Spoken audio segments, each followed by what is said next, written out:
لیکن بالکلیہ جو ہے مسلم ادارے نہ قائم ہو اور ہمارے بچے اور بچیاں غیروں کے یہاں جائے اور زبان سے مختلف کفریہ الفاظ کہے، آپ اس کو برداشت کر لیتے ہیں؟ آپ کے کانوں میں جون تک نہیں رہتا؟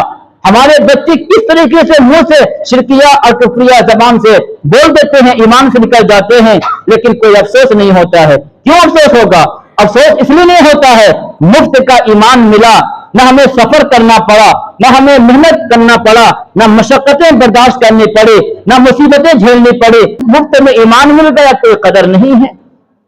اس لیے قدر کیجئے، سوچئے، سوچے ذرا صحیح، اگر اسکول یونیورسٹیاں کھول دیا جائے، کتنے بچے ایسے ہیں کہ جو چاہتے ہیں پڑھنے کے لیے لیکن ان کے ساتھ عذر ہے، یا اگر غیروں کے یہاں جاتے ہیں رقم زیادہ ہے، فیس زیادہ ہے، جس کے بنا پہ پڑھا نہیں پاتے ہیں۔ اس لیے سامعین محترم، کوشش کرے ادارہ اپنا قائم کرے، ایمان کی حفاظت کے لیے سوچیں اور اپنے بچیوں کی تعلیم کے لیے سوچیں۔